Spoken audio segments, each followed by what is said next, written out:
Mapagpalang araw sa iyo, Sir Seth. Ako ulit ito, si Timmy. Gusto ko lang ibahagi ang karanasan naming magkakaibigan at ang pinsan ng nanay ko na tawagin na lang natin sa pangalang Jojo. Nangyari ito taong 2004. Bali nagkakaroon ng sayawan sa lugar namin. Isinasagawa ito tuwing buwan ng Marso hanggang katapusan ng Mayo. Sa mga panahong ito ay kaliwat kanan ng piyesta at sayawan. Isang araw ay pumunta si Jojo sa bahay kasama ang iba pa naming mga kaibigan noon. Napagkasunduan namin na pumunta ng sayawan sa sitio kinagabihan. At dahil ang bahay namin ang medyo malapit sa lugar ay napagkasunduan na din ng grupo na doon na lamang sila magpalipas ng gabi sa bahay na yon. Payag naman ang mga magulang ko sa idea namin yon. Mabilis na lumipas sa mga oras. Naging abala ang lahat sa gawain para lahat kami ay makakapunta sa kinagabihan. Bago sumapit ang 8:00 ng gabi ay nagtipon na kaming lahat sa bahay. Masaya ang gabing yon. Bawat isa, may dalang ulam at soft drinks na inumin. Napagkasunduan kasi ng barkada na sa bahay na lamang maghapunan dahil hindi mahigpit ang magulang ko. Sa katunayan, kapag may kaibigan akong hindi pinapayagan ng magulang nila na pumunta sa sayawan, ay si tatay ang pinagpapaalam namin sa kanilang magulang. Kung kaya't malapit ang mga kaibigan ko sa aking amatina. Pagkatapos ng masayang hapunan na yon ay masaya naman kaming pumunta sa balon. Doon kami naliligo dahil malapit lamang ito sa bahay. Naliligo kaming komportable dahil walang malisya sa aming magkakaibigan. Maingay pa kami habang nagsasabuyan ng tubig sa balon. Hanggang sa pinuntahan na kami ni tatay sa balon at sinabihan na huwag masyadong magingay. Dahil gabi na. At hindi namin alam kung ano-anong mga nilalang ang gumagala sa paligid. Kaagad naman kaming nagsitigil sa kakulitan at tinapos ng aming paliligo. Bago mag 10:00 ng gabi ay kasalukuyan na kaming naglalakad papuntang sayawan noon. Dumating kami sa sayawan na masaya. Kaming mga babae ay nauna nang pumasok para masuri at makapagbayad sa entrance. May entrance fee kasi noon na 10 piso bawat isa. Sa lalaki lamang yun, Sir Seth, at kailangan nilang masuri ang kanilang mga bulsa para sigurado na wala silang dala na patalim o ano pa mang armas sa loob ng sayawan. Ito ay syempre para maiwasan ng gulo. Masaya kaming nagsasayawan na magkakaibigan ng magpaalam si Jojo na ihatid ang kanyang nililigawan na babae. Tol, samahan na kita para naman may kasama ka pabalik dito sa sayawan mamaya. Wika naman ng kaibigan namin na si Ambo. Wag na tol, dito ka na lang. Istorbohin mo pa kami. Sagot naman ito. Wala namang nagawa si Ambo kung hindi ang magpaiwan na lamang. Hindi naman namin na binigyan ng pansin ang pag-alis ni Kuya Jojo. Nagpatuloy kami sa pagsayaw at pag-enjoy ng sayawan noon. Nung malapit ng mag 2:00, ay napagdesisyonan namin na umuwi na. Kaso si Kuya Jojo, hindi pa rin nakakabalik kaya naghintay pa kami ng mga ilang minuto. Pero nag 2:00 na. Wala pa ding Kuya Jojo na dumating. Doon na namin napagkasunduan na sasalubungin na lamang namin siya sa daan. Total, iisa lang naman ang daanan namin papunta sa lugar ng babae at pauwi sa amin. Bale, liliko lang kami sa may crossing. Sana naman makasalubong natin si Jojo sa daan. Wika ni Ambo. Oo nga eh, sagot ko naman. Pagkalabas namin ng sayawan na ito, Sir Seth, ay maglalakad pa kami para marating ang main road. Medyo nasa looban kasi yung sayawan. Masaya kaming naglalakad noon habang nag-aasaran. Nang may marinig kaming tunog na wak, wak, wak. Medyo mahina yon. Kaya alam naming nasa malapit lamang ito. Medyo nakaramdam kami ng takot kasi magkabilaan yung taniman ng tubo. Kaya may kasukalan ng kaliwat kanan ng kalsada. Hindi naman namin masyadong pinansin ang naririnig naming tunog nun. Patuloy lamang kami sa paglalakad hanggang sa narating namin ang crossing. Sa crossing na yun ay merong ribulto ng birhen na nagngangalang Konsolasyon na siyang patron ng barangay. Nasa unahan si Ambo kasi minamatyagan niya kung naroroon ba si Kuya Jojo. Hanggang sa walang ano-ano, may narinig kaming tunog ng umuungol. Akala namin noon, may gumagawa ng kung anong kalaswaan.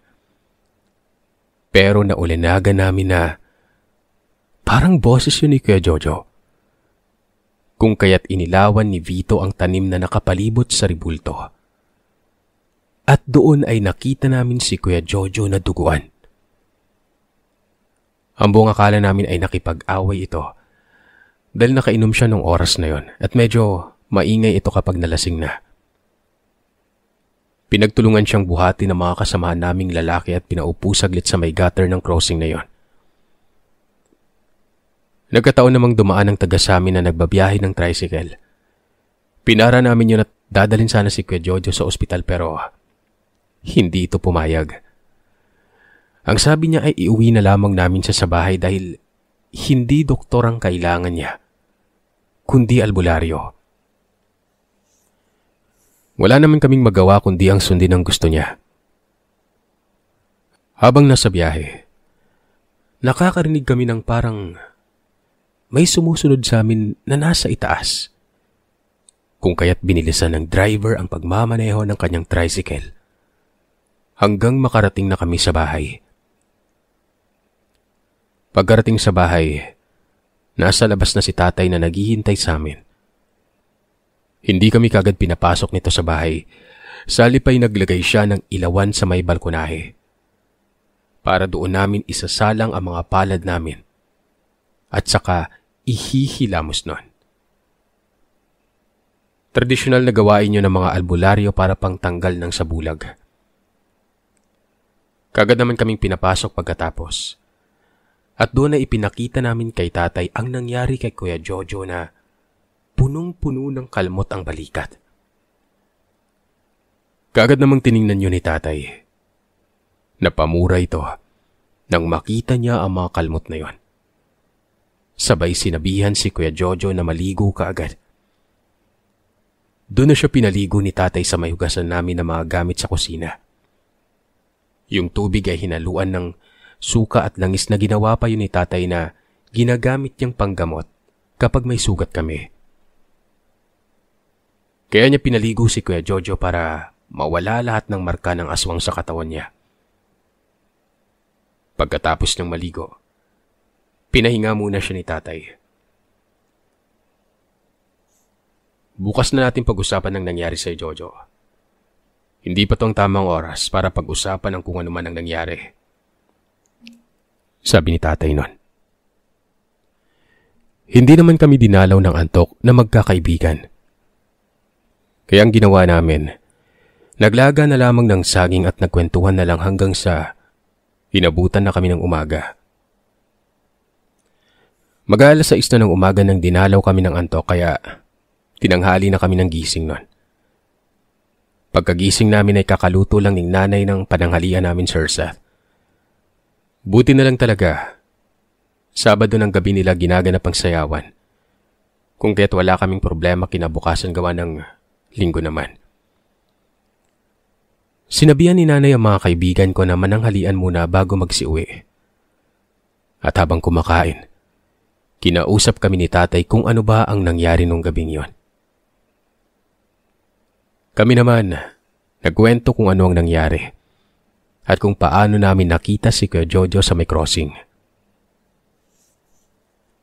Medyo hindi pa maganda ang pakiramdam ni Kuya Jojo noon pero pinilit niyang bumangon at kumain nun.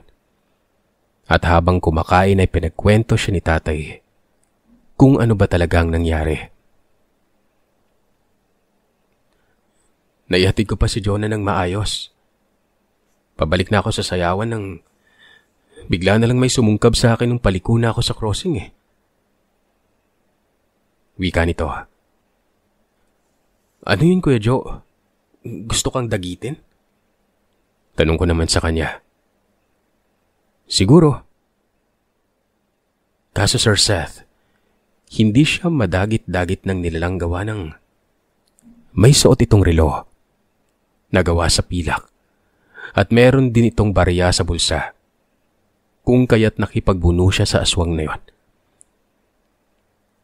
Munti ka na nga sana ako kaso lang nung nabitawan niya ako, doon ako tumama sa may gutter kung saan merong krus na gawa sa kawayan. Dagdag pa ni Kuya Jojo.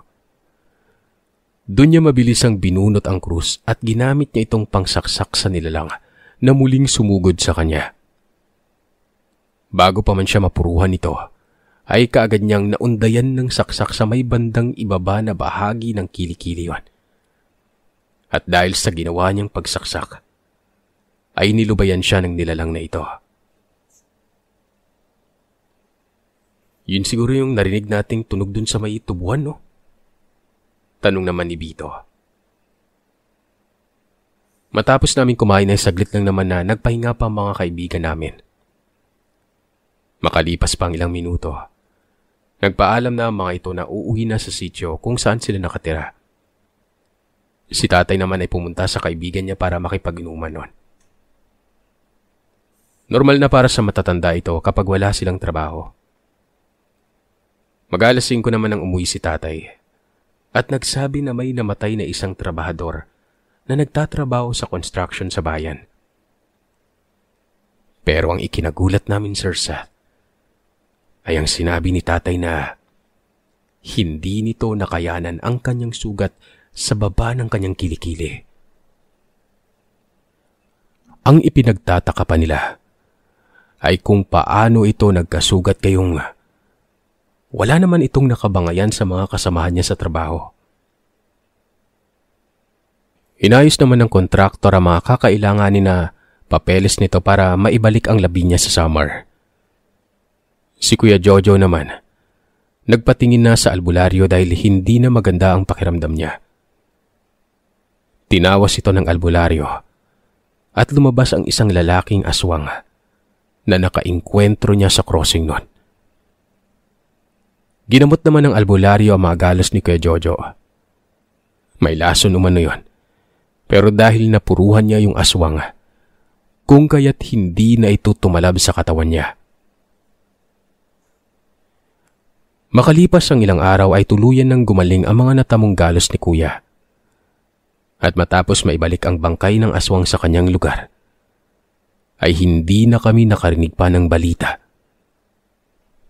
tungkol sa tao na yon.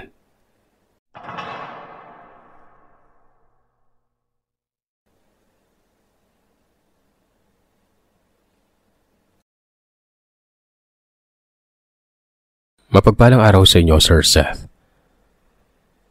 Ako ulit ito, si Eunice. Ako ang nagpadala ng kwento dati na pinamagatan yung magkakapitbahay na buntis at aswang sa ospital. Ang kwento kong ito ay hindi ko sariling karanasan, kundi patungkol sa karanasan ng aking kapatid. Kung naaalala mo, Sir Seth, sa una kong pinadala sa inyo na kapatid kong si Bastoy, sa huling kwentong pinadala ko na aswang sa ospital, ay nasabi kong nandito na kami sa ibang bansa kasama ang aking anak at asawa. Ito ay kinuwento lang din ng aking kapatid na si Bastoy. At nagpaalam naman ako sa kanya na kung pwede ko ba itong ibahagi sa mga kwento ni Thelmo. Pumayag naman siya. Bali, ilalagay ko po ito sa point of view ni Bastoy. Itong kwento na ito. Ako po si Bastoy. Meron akong karanasan na labis na nagdulot sa akin ng matinding trauma. Ako'y nasa 18 taong gulang pa lamang. At meron akong lihim na ayaw ko sanang malaman ng lahat pero dahil sa pangyayaring ito, ay nabunyag ang aking pinakatago-tago. Ako po ay may boyfriend at nang sinabi ko nga nabuntis ako, ay bigla na lamang naglaho na parang bula ang nobyo ko na ito. Open sa bahay namin ng boyfriend ko kaya kilala na siya dito sa amin. Pero ako, hindi ako open sa kanila. Kumbaga hindi ako legal sa pamilya niya. At ang alam ng pamilya niya ay wala siyang girlfriend at puro aral lang. Bigla na lang hindi pumasok sa eskwela ng boyfriend ko na walang kwenta. Matagal na akong hindi dinadatnan na tansya ko kung tama man ang bilang ko ay mag-aapat na buwan na ang tiyan ko noon. Walang alam ang mama ko at ate ko na nagpapaaral sa akin noon. Ni sino man sa bahay namin, walang alam sa pagbubuntis ko. Nagsimula ang katakot-takot na karanasan ko nitong nagbakasyon ang aking mama pabalik sa kanilang lugar, sa Iloilo. Ang matitira sa bahay ay ang papa ko at ang kuya ko. Ang iba kong mga kapatid ay nasa ibang bansa at yun ang nagpapaaral sa akin. Buwan ng Marso, taong kasalukuyan. Nagbakasyon si mama pero isang buwan lang naman. Meron kaming maliit na tindahan at doon kami nakatambay. Pero nang magbakasyon si mama ay sinara niya ang tindahan kong kaya't doon kami sa malaking bahay kasama ang pamangkin ko na si Bukol, si Papa at si Kuya. Tuwing gabi, lagi akong may nararamdamang naglalakad sa bintana namin banda. Noong mga panahon na yun ay hindi ko pa alam na buntis ako. Dalawa lamang kami ng pamangkin ko na laging busy naman sa cellphone niya. Pinapakiramdaman ko lang ang naririnig ko at ayaw ko rin ikwento sa pamangkin ko dahil magkakatakutan lamang kami.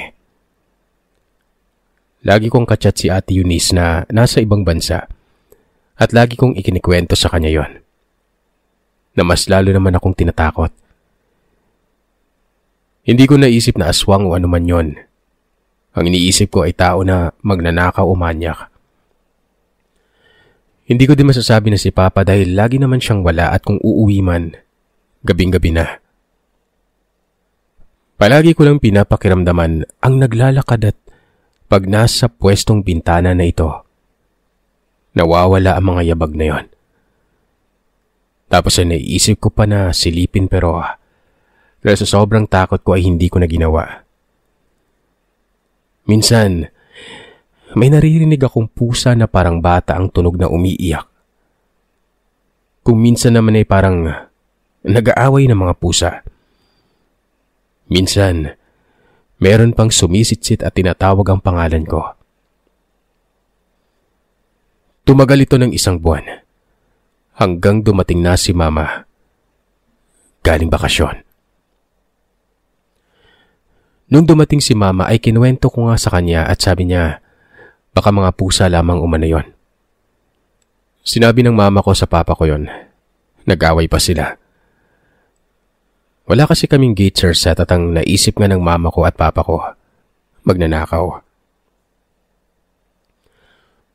Kasunod nito ay lagi na akong nagsusuka. At doon na ako nakaisip na mag-pregnancy test. Positive. Buntis nga ako. Nilihim ko ito. Lalo na kay mama.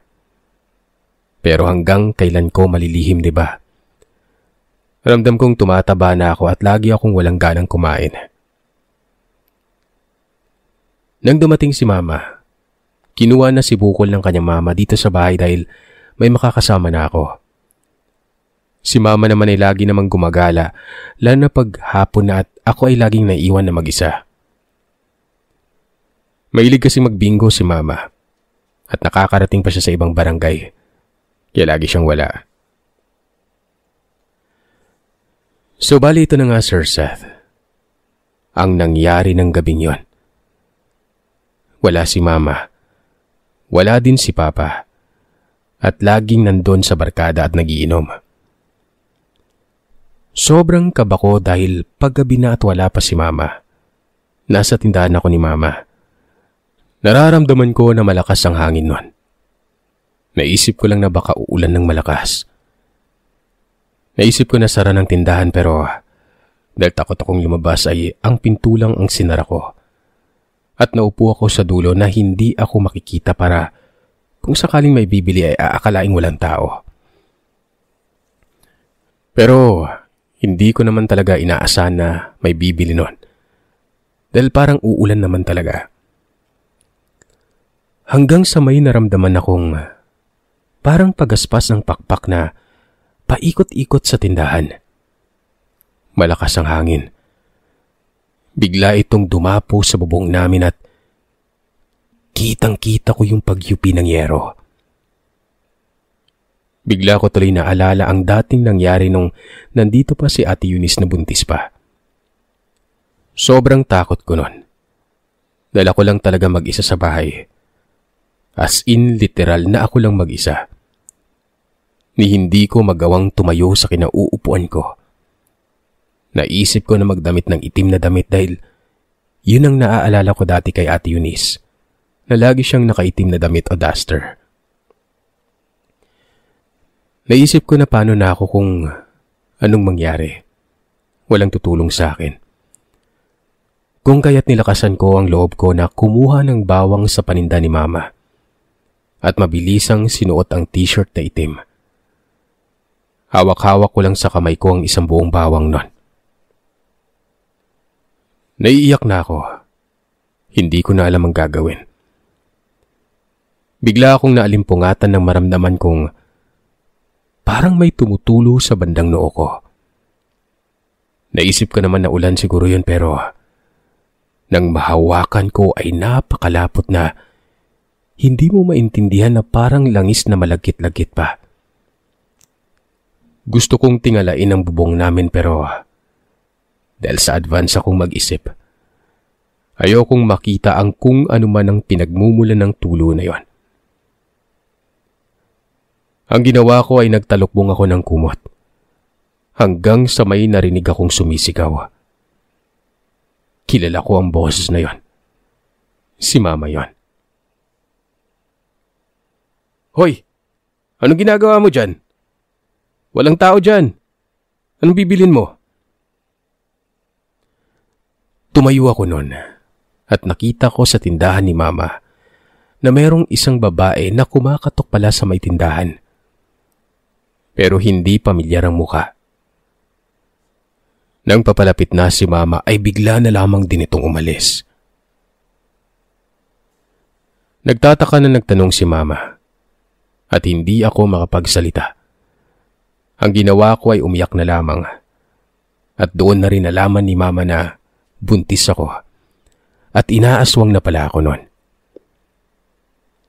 Nagtawag agad si Mama ng manugluya o manggagamot. Pinatawas ako at sinilip ko pa ang bubungan. Nagtataka ako na wala namang butas pero bakit may tumulo kanina? Sinabi ko lahat sa manggagamot. Binigyan ako ng habak. Nagtanim din si Mama ng manunggal at mga badyang. Kahit si Papa ay nalaman na rin na buntis ako noon at galit na galit ito. Hindi ko mismo nakita kung ano mang nilalang ang nandun sa bubong pero ang tinitiyak ko ay may taong naroroon sa may tindahan. Hindi ko alam kung paano ko sasabihin na buntis ako pero nang dahil sa pangyayaring ito ay nabunyag nga sa mga magulang ko ang sekreto ko. May 2023. May bumili sa tindahan namin na bata pa. Bumili siya ng itlog at nang ibigay ko, imbis na itlog ang hawakan niya, hinawakan niya yung kamay ko. Mahigpit na mahigpit ito na napasigaw ako noon. Halos ipasok niya pang ulo niya doon sa parang pintuan na maliit na lusutan ng pagkain o anumang bibili nila. Agad na dumating si Mama. At pagtingin ko doon sa babae ay gulat na gulat ako dahil naging matanda ito na sa pagkatingin ko talaga kanina. bata pa. Tatawa-tawa pa ito. Bigla siyang sinabuyan ni mama ng asin dahil nagluluto ito. At yun ang malapit sa kanya na paninda nun. Hindi ko mapaliwanag pero parang mas lalong tumanda ang mukha niya at parang nagalit lalo at biglang lumayo sa tindahan. Uugod-ugod na ito. Hinabol pa ito ni mama. Pero bigla na lamang itong nawala.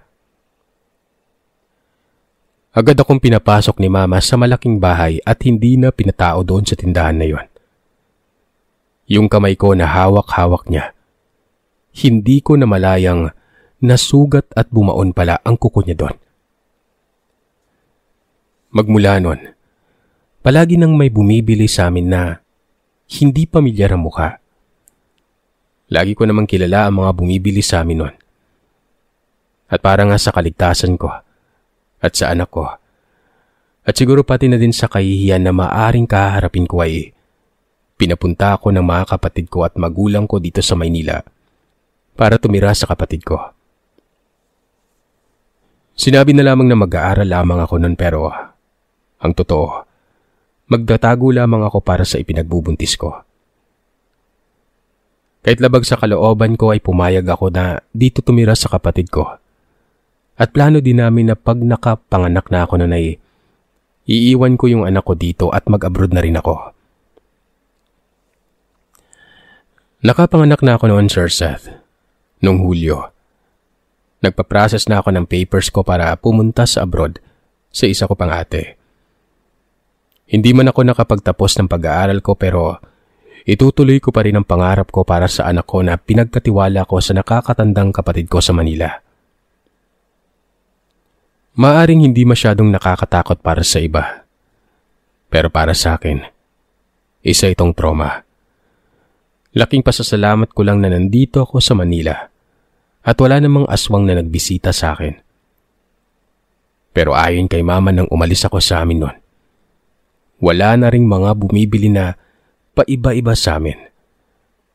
Hanggang sa ngayon, walang nakakaalam na nagbuntis ako at nakapanganak na.